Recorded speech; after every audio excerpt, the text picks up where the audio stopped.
अब रुक करते हैं उत्तर प्रदेश की राजधानी की बड़ी खबरों की ओर एक नजर, जहां बिजली कर्मियों का हल्ला बोल और मंत्री जी का निकास। मंत्री जी नदारत, 15,000 परिवारों का भविष्य अंधेरे में। लखनऊ में हो रही लगातार गिरफ्तारियां। नमस्कार, मैं अमित कश्यप और आप देख रहे हैं हंगामा टाइम्स न्यूज। उत्तर प्रदेश की सियासत और प्रशासन की गलियारों से आज एक ऐसी तस्वीर सामने आई है जिसने सरकार के संवेदनशीलता के दावों पर बड़े सवाल खड़े कर दिए। सवाल यह है कि जब प्रदेश को रोशन करने वाले खुद अंधेरे में हो तो उजाले की बात कौन करेगा। आज लखनऊ की सड़कों पर हजारों बिजली आउटसोर्स कर्मचारी अपनी फरियाद लेकर ऊर्जा मंत्री ए.के. शर्मा के द्वार पहुंचे, लेकिन अफसोस जनता के सेवक कहे जाने वाले ऊर्जा मंत्री कर्मचारियों के पहुंचने से पहले ही लखनऊ से बाहर चले गए। इसे सहयोग कहें या दूरी बनाने की रणनीति। देखिए, आपको हम तस्वीरें दिखा रहे हैं जो हाथ है बिजली के खंभों पर चढ़कर आपकी और हमारी जिंदगी रोशन करते हैं। आज इन हाथों में अपनी नौकरी बचाने की अर्जी थी। गुनाह क्या है इनका कि ये 18,000 रुपए वेतन की मांग कर रहे हैं, या फिर कुछ और है। आखिरकार किस वजह से ये उतरे हैं सड़क पर और इनका गुनाह क्या है, हम आपको बताएंगे कि 15,000 कर्मियों की अवैध छटनी का विरोध कर रहे हैं और इनका गुनाह आगे बताते हैं कि हम क्या है कि ये घायल होने पर कैशलेस इलाज की मांग कर रहे हैं। गिरफ्तारी और प्रशासन पर प्रहार भी हुआ है और जहां पर लोकतंत्र में अपनी बात रखना हक है, लेकिन आज लखनऊ में क्या हुआ कि संगठन के प्रदेश अध्यक्ष मोहम्मद खालिद और महामंत्री देवेंद्र कुमार पांडे को पुलिस ने उठाकर इको गार्डन दे दिया। कर्मचारियों को बसों में भरकर खदेड़ दिया गया। क्या जायज मांगों को मांगना पुलिस के दम पर दबाया जाएगा। पावर कॉर्पोरेशन प्रबंधन ने अपने ही आदेशों की धज्जियां उड़ा रखी है। स्मार्ट मीटर के नाम पर छटनी का डर दिखाया जा रहा है और भ्रष्टाचार की जांच रिपोर्ट ठंडे बस्ते में है। आखिर क्यों? अब ये खबर यह है कि भारी दबाव के बाद प्रशासन हरकत में आया है। पुलिस के मुताबिक अब 14 जनवरी को ऊर्जा मंत्री ए.के. शर्मा और संगठन के पदाधिकारियों के बीच एक बैठक होगी। प्रदेश के हजारों कर्मचारी और उनके परिवार तकी लगाए बैठे हैं। क्या मकर संक्रांति पर इन गरीब बेसहाराओं को इंसाफ मिलेगा या फिर ऐसे ही हिला हवाली में फिर से मामला जाएगा। ये डालते तक गुप्ता चीफ सब एडिटर की एक रिपोर्ट पर नजर, जहां उन्होंने ग्राउंड जीरो पर जिम्मेदारों से बात की, संविदा निविदा पावर कॉर्पोरेशन कर्मचारियों से और जाना कि आखिरकार क्या है मामला, इतनी बड़ी संख्या में क्यों कर रहे हैं धरना प्रदर्शन और किस तरह से जो बिजली कर्मचारी हैं वह हो गए बेरोजगार और किस तरह से इनको मिलेगा अधिकार। आइए डालते हैं इस खबर पर नजर उत्तर प्रदेश की राजधानी की, जहां पर बिजली कर्मचारियों ने किया हल्ला बोल और मंत्री जी कर गए हैं निकास। आइए डालते हैं रिपोर्ट पर नजर। जिंदाबाद इंकलाब जिंदाबाद जिंदाबाद जिंदाबाद इंकलाब जिंदाबाद जिंदाबाद जिंदाबाद। ऊर्जा मंत्री होश में आओ, होश में आओ, होश में आओ। ऊर्जा मंत्री होश में आओ, होश में आओ, होश में आओ। ऊर्जा प्रबंधन मुर्दाबाद मुर्दाबाद मुर्दाबाद। ऊर्जा प्रबंधन मुर्दाबाद मुर्दाबाद मुर्दाबाद। इंकलाब जिंदाबाद जिंदाबाद जिंदाबाद। हमारी मौतें बंद करो, बंद करो, बंद करो। हमारी मौतें बंद करो, बंद करो, बंद करो। हमारी छटनी वापस लो, वापस लो, वापस लो। बोल मजूरा हल्ला बोल, हल्ला बोल, हल्ला बोल, बोल और आप देख रहे हैं हंगामा टाइम्स न्यूज मौजूद है इको गार्ड में, जहां बिजली कर्मचारियों का धरना चल रहा है अपनी मांगों को लेकर और बड़ी संख्या में इस समय यहाँ मौजूद है। सब लोग आप देख सकते हो अपनी मांगों को लेकर सब मौजूद है और यहाँ पर अपने अपनी रोष प्रदर्शन में है। क्या सब लोग रोष यहाँ पर दिखा रहे हैं कि जिस वजह से यहाँ पर इस समय मौका है। मांगों को लेकर आज आप लोग यहाँ पर एकत्र हुए हैं। उत्तर प्रदेश पावर कॉर्पोरेशन निविदा संविदा कर्मचारी संघ आज ऊर्जा मंत्री के आवास पे गए थे मुलाकात करने के लिए। कर्मचारियों की जो समस्याएं हैं उनको अवगत कराने के लिए। जो चेयरमैन पावर कॉर्पोरेशन के हैं वो उत्पीड़न बड़े पैमाने में कर्मचारियों के साथ में, आउटसोर्सिंग कर्मचारियों के साथ में कर रहे हैं।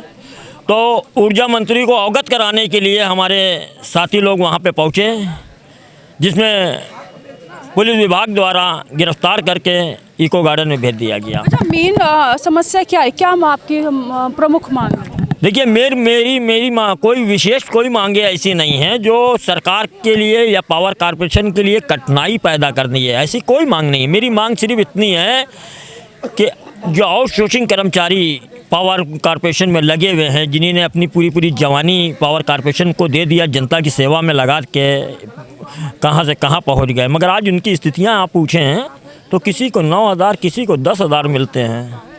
और अगर उनके साथ में कोई दुर्घटना हो जाता है तो उनके परिवार वालों तलक की कोई नहीं पूछता है। अगर हमारा उनसे ये कहना है कैशलेस इलाज कराया जाए, कोई कर्मचारी अगर चोटित हो जाता है तो उसका इलाज होना चाहिए एसआई द्वारा, और उसके परिवार वालों को इतना दिया जाए तो कम से कम 2 वक्त की रोटी तो खा सकें। आज जनता की सेवा तो कर्मचारी कर रहा है, मगर दूध की मक्खी की तरह निकाल के बाहर फेंक दिया जाता है जब उसके साथ में कोई दुर्घटना होती है। आज पावर कॉरपोरेशन के लिए मेरा यही कहना है कि जो आप उत्पीड़न कर रहे हैं आउटसोर्सिंग कर्मचारियों के लिए ठीक नहीं है। उन्हीं की शिकायत मैं ऊर्जा मंत्री से करने के लिए गया था। उन्हीं ने क्या कहा कि वो तो निकल गए, वो तो बाहर चले गए, मगर और हम लोगों को उठा के पुलिस द्वारा गिरफ्तार करके यहाँ भेज दिया गया। कितने दिनों के लिए, मतलब आज भर का ही आपका ये रोष प्रदर्शन, मतलब धरना देंगे कि इसको कंटिन्यू करेंगे? ऊर्जा मंत्री के पुलिस द्वारा ये पता चला है कि परसों ऊर्जा मंत्री से मीटिंग कराई जाएगी, तो जब तक कि तो हम लोग यहीं बने हुए हैं। और इसके अलावा अगर पावर कॉरपोरेशन या ऊर्जा मंत्री चाहते हैं कि इस आंदोलन को तेज़ करें तो ये कल तक की मैं क्लियर कर दूंगा। जी बिल्कुल। और लोगों से जानते हैं क्या कहना चाहेंगे सर, क्या कहना चाहेंगे इसको लेकर? आज कहीं ना कहीं बड़ी संख्या में आप लोग यहाँ पर एकत्र हुए अपनी मांगों को लेकर, और जिस तरह पुलिस के द्वारा यहाँ भेजा गया आपको, क्या कहना चाहेंगे इसको? देखिए, पुलिस अपना काम कर रही है। पावर कॉरपोरेशन में जो बिजली के आउटसोर्स कर्मचारी हैं उनका बड़े पैमाने पर उत्पीड़न और शोषण हो रहा है। पावर कॉरपोरेशन प्रबंधन द्वारा अपने स्वयं के आदेश का उल्लंघन कर लगभग 15,000 कर्मचारियों की छटनी कर दी गई है और 8 से 10,000 कर्मचारियों को 55 वर्ष का हवाला देकर कार्य से हटा दिया गया है। पावर कॉरपोरेशन प्रबंधन लाइनमैन का काम लेता है। लाइनमैन का कार्य एक टेक्निकल और घातक होता है, लेकिन अनुबंध पावर कॉरपोरेशन द्वारा लेबर का किया जाता है। इन तमाम समस्याओं को लेकर के संगठन पिछले कई वर्षों से संघर्षशील है। इस बीच कई दौर की वार्ताएं हुई, समझौता हुआ, जिसका पालन पावर कॉरपोरेशन प्रबंधन द्वारा नहीं किया जा रहा है। इन्हीं सब समस्याओं को लेकर के आज हम लोग माननीय ऊर्जा मंत्री जी के जो आवास पर उनका जनता दरबार लगता है उसमें हम लोगों ने जाने की नोटिस डाली थी। आज हम लोग जा भी रहे थे, रास्ते में ही पदाधिकारियों को गिरफ्तार कर लिया गया। भारी पुलिस बल तैनात कर वहां जाने से रोक दिया गया। सबको गिरफ्तार करके इको गार्डन भेज दिया गया। और ये सूचना मिली कि माननीय मंत्री जी लखनऊ से बाहर निकल चुके हैं और संगठन पदाधिकारियों से बुधवार को बात करेंगे। अब ऐसे स्थिति में यदि माननीय मंत्री जी हम लोगों की बात नहीं सुनना चाह रहे हैं या उनको नहीं रहना था तो पहले बता देना चाहिए था। सैकड़ों किलोमीटर दूर से कर्मचारी हज़ारों रुपये खर्च करके यहाँ आए, गरीब मजदूर हैं, कई महीनों से बेरोजगार हैं। ऐसे स्थिति में इन कर्मचारियों का माननीय ऊर्जा मंत्री जी के प्रति संदेश अच्छा नहीं जाएगा। इसके लिए जो सरकार आज की चल रही है, इतनी अच्छी सरकार है, इसके बावजूद भी सरकार की छवि धूमिल हो रही है, ये बात ठीक नहीं है। अच्छा, लेकिन ये भी बड़ी बात है कि आप ऊर्जा मंत्री से मिलने गए, इससे पहले पर्सनली आप लोगों ने कभी बैठ के उनसे बात करी? क्योंकि आज रोष प्रदर्शन है या फिर आप यहाँ आंदोलन जो हो रहा है उस चीज़ को लेकर क्या पहले से आपने कुछ ज्ञापन या पहले से बात अपनी रखी है? एक बार नहीं, कई बार हम लोगों ने उनसे मिलने का काम किया। उनसे ये भी निवेदन किया, पत्रों के माध्यम से भी निवेदन किया कि ऊर्जा प्रबंधन को अपने उपस्थिति में लेकर संगठन पदाधिकारियों की बात कराएं। यदि संगठन पदाधिकारियों द्वारा कोई गलत बात की जाती है तो आप उसको पालन ना कराएं, लेकिन यदि सही बात की जाती है तो आप भी ऊर्जा प्रबंधन पर को निर्देशित करें कि उन आदेशों का ऊर्जा प्रबंधन पालन करें। अच्छा, ये भी बहुत बड़ी बात है क्योंकि हाँ, जैसे कि आप देख सकते हो इस समय मैं आपको कहूँगी कि देखिए किस तरह से अपनी बातों को लेकर आज पूरे दिन का संघर्ष इनका रहा है और आपको क्या सम्मान मिलता है कि किस तरह पुलिस के द्वारा आपको यहाँ भेज दिया गया, जिससे मिलने आए वो मुलाकात नहीं होती है। सर क्या कहना चाहेंगे आज के इसको लेकर, और आपको जब बुलाया गया इतनी संख्या में आप लोग वहाँ पहुँचे और जब पुलिस के द्वारा यहाँ आपको भेजा गया तो कैसा महसूस हुआ? जिनके लिए बुलाया नहीं गया था क्योंकि पूर्व नोटिस के तहत हम लोग आज 12 जनवरी के लिए माननीय ऊर्जा मंत्री जी के यहाँ पूरा नोटिस के अनुसार हम लोग जाने वाले थे और सारे पदाधिकारी हमारे जो पूरी उत्तर प्रदेश के जो संविदा कर्मचारी यहाँ हटाए हुए वो लोग ऊर्जा मंत्री के आवास जा ही रहे थे। उससे पहले हमारे जो संगठन के अजय लैयर प्रदेश महामंत्री देवेंद्र कुमार पांडे जी हैं और अध्यक्ष मोहम्मद खालिद जी को पुलिस प्रशासन द्वारा अरेस्ट कर लिया गया। जैसे ही हम लोगों को सूचना लगी हम लोग जहाँ जहाँ एकत्रित थे वैसे ही हम लोग ऊर्जा मंत्री के आवास से थोड़ा पहले वहीं से हम लोग पैदल मार्च करके यहाँ इको गार्डन आ रहे थे और लगभग कई किलोमीटर तक हम लोगों ने पैदल मार्च किया। उसके बाद पुलिस प्रशासन द्वारा हम लोगों को यहाँ भेजा गया है। ऊर्जा प्रबंधन अपने ही द्वारा किए गए आदेशों की अवहेलना कर रहा है, नहीं मान रहा है और हम लोग कई बार विरोध प्रदर्शन के माध्यम से, प्रोटेस्ट के माध्यम से हम कह चुके हैं कि power corporation law of according जो 2017 का आदेश था उसके तहत कर्मचारी रखे जाने चाहिए, जबकि पहले उपभोक्ताओं की संख्या कम थी और अब उपभोक्ताओं की संख्या ज़्यादा है और उपभोक्ताओं की संख्या ज़्यादा होने के बावजूद कर्मचारियों को कम किया जा रहा है। ये श्रम कानूनों का घोर उल्लंघन है और श्रम कानून का उल्लंघन करते हुए सरकार और ऊर्जा मंत्री लोगों को निकाल रहे हैं। हालांकि जो छटनी की गई है वो 15 से 20 हज़ार लोगों की छटनी की गई है और कम से कम 10,000 लोग जो 55 वर्ष का हवाला देकर के हटाए गए हैं। कुल मिलाकर के 25 से 30 हज़ार संविदा कर्मचारी बेरोजगार कर दिया गया है और ये संविदा कर्मचारी बेरोजगार हुआ है, लेकिन ये इनका जो आवाज़ है, इनका जो संघर्ष है, इनका जो प्रोटेस्ट है वो रुकने वाला नहीं है। हम अंतिम दौर तक प्रोटेस्ट करते रहेंगे, अपनी आवाज़ सरकार तक पहुँचाते रहेंगे, चाहे हमें इसके लिए कोर्ट या रोड का सहारा लेना पड़े। आज जैसा कि हम लोगों के तहत हम लोग जो कार्यक्रम निर्धारित था हम वहाँ जाने वाले थे, रोका गया है, लेकिन 3 दिन के अंदर बुधवार को हमसे कहा गया कि वार्ता कराई जाएगी, बात करेंगे। नहीं किया गया तो हम लोग शाम के लिए एक वार्ता बैठक करेंगे, उसके बाद में ये निर्णय लेंगे कि आगे की रणनीति क्या होगी। लगातार हम लोग प्रोटेस्ट करेंगे जब तक हमारे जो हटाए गए संविदा कर्मचारी उनको वापस नहीं लिया जाता और power corporation law of according जो संविदा कर्मचारी हटाए गए हैं उनको वापस नहीं लिया जाता, तब तक हम लोग आंदोलन करते रहेंगे। और कुछ सर ये दिव्यांग लोग भी हैं, दिव्यांग लोग क्या है कि पूरे प्रदेश में आपने देखा होगा कि ऊर्जा मंत्री का एक बयान आया था कि हमने 25 करोड़ रुपए लगभग सुरक्षा उपकरणों के लिए खर्च किया गया। आप पूरे प्रदेश की स्थिति उठा के देख लीजिएगा, पूरे 75 जिलों में आप लोग भ्रमण करिए, इनके जो अधिकारी हैं, IAS ऑफिसर हैं, लगातार भ्रमण कर रहे हैं, पहुंच रहे हैं, विजिट कर रहे हैं, लेकिन किसी बिजली घर का निरीक्षण करें, वहां उठा करके देखें, एक जो बांस की जो सीढ़ी है वो भी नहीं मिलेगी, क्लैप्स नहीं मिलेंगे, अर्थिंग चैन नहीं मिलेगी, जो सुरक्षा किट है वो नहीं होगी और सेंसर वाले जो हेलमेट है वो कहीं भी किसी बिजली कर्मचारी पर नहीं मिलेंगे। ये चीज़ें होने चाहिए और ये चीज़ें नहीं है, इसी के कारण लगातार हमारे जो कर्मचारी घायल हो रहे हैं, मौतें हो रही हैं और घायल कर्मचारियों को कॉर्पोरेशन के गाइडलाइन के अनुसार जो उपचार मिलना चाहिए वो नहीं मिल पा रहा, पैसा नहीं मिल पा रहा है और जो मृतक कर्मचारी हैं उनके परिजनों को power corporation law of according 10 lakh रुपए का जो मुआवजा मिलना चाहिए वो अभी तक कुछ जगह नहीं मिला। ये साक्षात हमारे जो साथी हैं, कर्मचारी हैं, जो मजदूर तबके के लोग हैं, जो हम लोग आउटसोर्स कर्मी कहलाते हैं, उन लोगों की आप हालत देखिएगा किस तरीके की हालत है। ये हमारे उत्तर प्रदेश की जीरो टॉलरेंस की सरकार है। क्या नाम है आपका? बलबीर। ये हालत कैसी हुई आपकी? 11,000 एक्सीडेंट। जब आप ये वर्क कर रहे थे उस समय क्या सुविधाएं दी गई थी आपको? कोई सुविधाएं नहीं। आपको हॉस्पिटल किसने पहुंचाया? हमारे साथी ने। फिर उसके बाद कभी कोई मिलने आया आपसे? कुछ अलग से आर्थिक सहायता दी गई? कोई मिलने नहीं आया। हाथ कटने का कोशिश हो गई, वहाँ से भाग आए, तो अपने तीर से दवा कराए, तब ये हाथ बचे हैं। फिर दोबारा ड्यूटी वापस मिली थी, ड्यूटी करते थे, कोई सुविधा नहीं मिली, ना कोई मुआवजा मिला। ड्यूटी करते थे, रोजी रोटी चलती थी, अब वो रोजी रोटी भी ले लिए। अच्छा, जो आपके साथ हादसा हुआ उसके बाद जैसे आपने बताया उसके बाद भी वो कोई सुरक्षा बरती गई और लोगों की सुरक्षा ध्यान में रखा गया कि आज भी नहीं कोई सुरक्षा देते हैं? आज भी कोई नहीं। हाँ, कभी नहीं सुरक्षा दें तो आज का दुर्घटना नहीं हो। इससे पहले हम ड्यूटी करते थे एलांटी कंपनी, रस्सी फेंकी, साल्ट गए के, अर्थिंग चैन, डार की ज़मीन सार्थ गए के, तब कायदे कानून से काम लिया जाता था। अब तो जानवरों न तक का काम लिया जाता है, सुरक्षा कोई नहीं देता है। आदमी कम है, वहाँ जाओ और तब हम जाल है तो कुछ बूझो नहीं।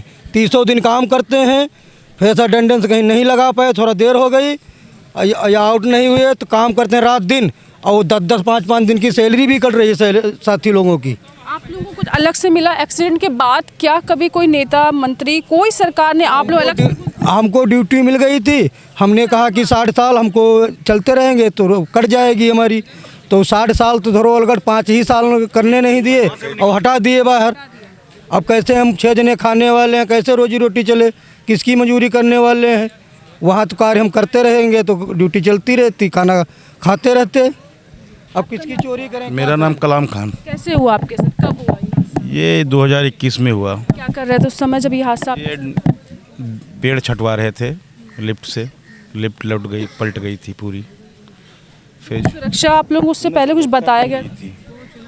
सुरक्षा तब कोई देता ही नहीं था, ना कोई, अब आप भी नहीं है कोई सुरक्षा पार हौजों पे। जो सामग्री दी जाती है वो सामग्री नहीं दी जाती। इसके बाद परिवार का क्या कहना था, उनका क्या हाल? अरे परिवार का हाल तो हमरे बहुत खराब है, जो हमरे हाल खराब तो हमरे परिवार के हाल तो हमसे ज़्यादा खराब। क्योंकि पर्सनली मिलने आया कोई नेता मंत्री? कोई ना नेता, ना कोई SDO, ना जई, ना कोई, खाली दिलासा ही देते रहे कि ठीक है। और के बाद नौकरी स्वीकार दीन, जो मिल रही थी जो 9,000 वो भी छीन लीन। क्या कह के निकाला गया? कुछ बोला ही नहीं, सीधे बता दिया फ़ोन करके आप पार हौज मत आना। ना कोई नोटिस नहीं, फ़ोन आया कि आप पार हौज पे मत आना। हमारा नाम राम कुमार। कैसे हुआ, कब हुआ? 11,000 लाइन में लगा रहा है, हमसे डाउन लिया रहा, काम करित रहे और धोखे में भूल में लगा दिया, हम नीचे आ गए और जो डिप्टी पर रहा वो छोड़ के भाग गया। हमारे घर वाले कुछ नहीं, अधिकारी लोग सब भाग गए, हमको घर वाले लेके इलाज कराए, कम से कम 1-2 लाख रुपया लाख, और हाथ कटे के नौबत आई जा रहा है। तो DM कच के हौकिन तब जाए कुछ थोड़ा बहुत पैसा देना चल। आपकी नौकरी है कि निकाल? अभी लग कर रहा है ना, 5-6 महीना से ने बिल्कुल हटाई दी नहीं, अब इतना काम कर रहा है, 2 हाथ वाले ना काम कर पावत रहे। बावजूद भी आपकी ज़रूरत नहीं है? हाँ, और 5-6 महीने की तनख्वाह ना दी, ना हटाई दिन बिना बताए। अच्छा, किस प्रकार का अब इस समय, जैसे आप लोग जब आप तीनों में जो और भी लोग होंगे इस समय, जब आप लोग बहुत सारे हैं, जब आप लोगों ने ज्वाइन किया होगा एकदम कुशल मंगल थे, सब कुछ चल रहा था, और जब आप वहाँ से निकाले गए हो कहीं ना कहीं आपने कुछ खो दिया है, तो कैसा महसूस होता है? क्या कहना चाहेंगे? अगर पर्सनली वो मिलते हैं, जॉब की बात अलग होगी, सम्मान की बात अलग, सुरक्षा की बात अलग हो गई है, एक परिवार ने अपना बेटा दिया, एक परिवार ने अपना, किसी ने पति बच्चे, कोई ना कोई सदस्य कुछ ना कुछ कहता होगा, आज ये देख के कहीं ना कहीं दुख होता होगा, तो अब क्या कहना चाहोगे अगर इस समय वो जो देख रहे हैं, और लोगों से क्या कहना है? हम लोग कहना क्या है लोगों से क्या, हम तो मंत्री से कहना चाहते हैं कि हम सबकी वापसी लें, और क्या लें, हम जो हमारे साथी भाई लोग बाहर हैं उनकी वापसी लें, भले मुझे ना लें, मेरे भाइयों को वापस लें। मैं विकलांग हूँ, मेरे भाई लोग देंगे मुझको। अधिकारी लोग वो घोटाला कर रहे हैं, अधिकारी जो हैं EPF वाला जितना 2 लाख रुपया रहा है वो घोटाला कर रहे हैं अधिकारी लोग मिलकर। EPF का अपन पैसा निकाल, आप यही लखनऊ से? नहीं, उन्नाव से हम को सन 25-22 में निकाला गया। अच्छा, 22 में आपको भी निकाल दिया? हाँ। क्या कह के निकाला गया? क्योंकि कल से ड्यूटी नहीं आना। बस यही कहते बस सबसे बताइए नहीं बस। ये लालगंज रायबरेली हम है। ये 25 अप्रैल को जो है सीधे एक पत्र मतलब लिस्ट जारी होती है पर्सनल ग्रुपों के माध्यम से, उसमें मेरा नाम नहीं था। अधिकारियों से बात किया तो बोले कि नहीं तुम्हारा नाम नहीं है, कल से काम पे नहीं आना। कि आपको भी ये निकालने कोई वजह नहीं की, कोई रीज़न नहीं था, बस ऐसे ही बस? हाँ, जो आता कहीं नहीं, कल से आना ड्यूटी पर नहीं और कल दिखना नहीं, और ऐसे और बड़े साहब कहीं जो दिख जाएगा उसको मारा जाएगा डंडा से। यहाँ तमकन का है सर। आपसे क्या नाम है? AC साहब कहीं कल से आना मत, न डंडे पड़ेंगे सबको यहाँ पावर हाउस में दिखाई पड़े हो। भाई उनका मतलब निकल गया, काम खत्म। जब तक हम जिस लायक थे यूज किए, अब निकाल के बाहर कर दिए, पूरी जिंदगी बर्बाद। अब जानवरों से भी ज़्यादा इनसे है कि आप सोचो डंडों की बात कर रहे हैं। आपका एक हाथ नहीं है। ये हादसा कब हुआ, उस समय आप क्या कर रहे हैं? इसमें सन 2011 में हुआ था। सन 2005 से मास्टर रोल पे रखे थे। जैसे हमारा एक्सीडेंट हुआ, बस नीचे से लेकर ऊपर तक जितना कागज़ था फाड़ के फेंक दिए। बोले मैं तुम्हारे हमारे यहाँ थे ही नहीं। हाँ, दारू यानी कि आपकी वजूद से इनकार कर दे कि आप कभी थे ही नहीं उन्होंने वहाँ कहा तुम दारू पी के चढ़ गए, जो कि आज तक मैंने जब से मैं पैदा हुआ हूँ आज तक कुछ हुआ ही नहीं। ये हालात है विभाग के। लेकिन लोग कहते हैं AK शर्मा जी के आने के बाद बहुत बदलाव हुआ, तो कुछ बदलाव वो देख तो मतलब सारी जनता को देख रही हो ना, क्या क्या बदलाव हुआ? हमें तो नहीं दावे लोग कर रहे हैं कि AK शर्मा जी के आने के बाद बहुत बदलाव, जनता को या आप कर्मियों को? यही हुआ है, कुल निकालने के लिए तैयार है और कोई बदलाव नहीं हुआ है। हम भी एक विकलांग आदमी हैं। 19 अगस्त 2029 को मैंने सिट डाउन लिया। सिट डाउन लेने के बाद मैं जब काम पूरा नहीं कर पाया, सिट डाउन वापस नहीं किया, उसने अगला जो फीडर पे ड्यूटी कर रहा था वो लाइन लगा दिया। मेरा हाथ यहाँ से जल गया, मेरा सीना जल गया, भगवान के ऊपर कृपा से कैसे बच गया हूँ। और अभी भी यही निकाल देंगे तो हम किस लिए होंगे। अभी 1 किलोमीटर जाता हूँ तो ये सोचिए जी। बिल्कुल मैं भी देखिए, मई में हम लोगों को हटा दिया गया बिना किसी नोटिस के। 3 महीने काम कराया। मई में एक फ़ोन आया, बस कोई नहीं फ़ोन आया। 3 महीने फेस अटेंडेंस भी लगाई, हमारे पास एविडेंस है। ये देखिए जून का पूरा अटेंडेंस है, मई की भी है और ये देखिए जुलाई की भी है, ठीक है। इसके बावजूद भी 3 महीने का हमें वेतन नहीं दिया गया। हमने SDO साहब का लेटर रिसीव करवाया, इसका भी कोई नहीं जवाब मिला। फिर एक्सियन साहब के पास दिया, इसका भी कोई जवाब नहीं दिया। एक्सियन साहब से कहो तो कहते हैं ठेकेदार से बात करो अपने प्रवीण पांडे, और प्रवीण पांडे से बात करते हैं तो कहते हैं जी जई ने तुम्हारे काम लिया, जई से बात करो जाके। उसके बाद हमने SDM साहब को दिया समाधान दिवस में, उसमें भी कुछ भी नहीं हुआ। इस तरीके से हमारा शोषण हो रहा है। ये एक केस नहीं, बहुत सारे बैठे, बहुत से लोग हैं। ये बिजली कर्मी है जो अपनी समस्याओं को लेके कहीं ना कहीं आप सोचे कि आज भी खड़े हुए, और किसी से छोटी मोटी आप देख सकते हो कितनी बड़ी बड़ी समस्याओं को लेके। ये कोई अपना भत्ता नहीं मांग रहे हैं, ये कोई अपनी सैलरी बढ़ोतरी के लिए नहीं बात कर रहे हैं। ये बात कर रहे हैं कि जो आपने इज्जत से उनको सम्मान के साथ आपने ज्वाइनिंग दी थी, आपने रखा था, आप उसके किस तरह से आप बिना इजाज़त बिना कागज़ के सिर्फ एक फ़ोन के माध्यम से आप उनको निकाल रहे हो। और जिनका एक्सीडेंट हुआ है काम करते हुए, उनकी जिम्मेदारी बनती है किस तरह से उनका भी देखभाल, उनके परिवार का भी हो। किस तरह से बिना बताए आपने उनको एक फ़ोन के माध्यम से निकाल दिया, कोई भी देखने वाला नहीं, तो बहुत बड़ी समस्या है। और आज मुलाकात भी नहीं हुई है AK शर्मा जी से। कहीं उम्मीद के साथ ये लोग यहाँ मौजूद हैं। उनका कहना है कि एक बार अगर मंत्री जी मिलते हैं तो कहीं ना कहीं उनकी समस्या का समाधान होगा। तो बने रहिए हंगामा टाइम्स साथ। मैं एकता आपसे रहती हूँ। नमस्कार।